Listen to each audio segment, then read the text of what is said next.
Hello, Ken here. So today I want to talk about the myth of average return.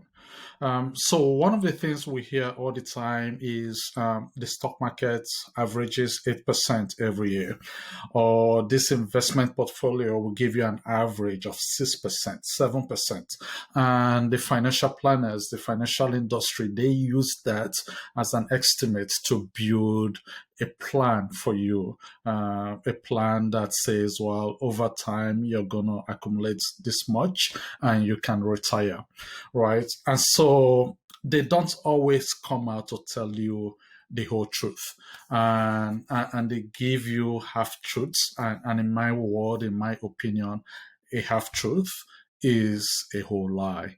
And so let me illustrate something to show you why average return is so deceptive and why you need to know and look at your own statements to calculate your real return. So let me take you to my whiteboard and show you that quickly. Okay, so let's take a simple example and assume you're starting your investment with $100,000. So we're starting with $100,000, and let's say we get a return of minus 50%. So in other words, the market loses 50% in year one. So this is year one. So the market loses 50% in year one. So what is our ending balance?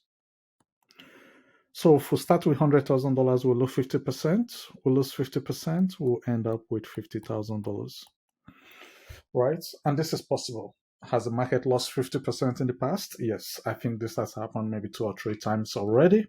So it is possible for the market to lose 50%. And now in year two, we are now starting with $50,000 because that's what your advisors will tell you. It's okay, well, I mean, you have to stay invested in the market. The market is going to come back. And yes, maybe the market comes back and now we make 100% return. Is it possible for the market to return 100%? Yes, it is. Has it happened in the past? No. But yes, it is possible for the market to return 100%. So if the market returns 100%, what is your ending balance? So if you do the math, your ending balance is going to be $100,000.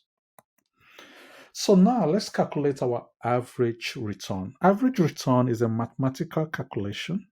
So to calculate your average, what you do, you add the return for the first year to the second year and you divide by 2.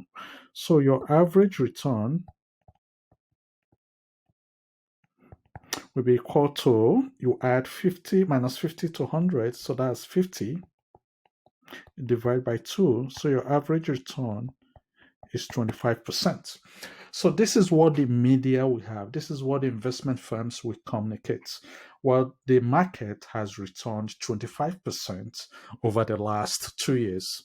So now let's look at your real return. So you started with $100,000 and you ended up with $100,000. So how much have you made? Well, if you look at the math, you've made nothing. You started with 100, you ended up with 100, so you've made nothing. So your real rate of return is 0%. So how can that be? Why is the market saying the average return is 25%? But if you look at your real return, you have 0%. You've made nothing. You started with 100, you ended up with 100. So you've made nothing.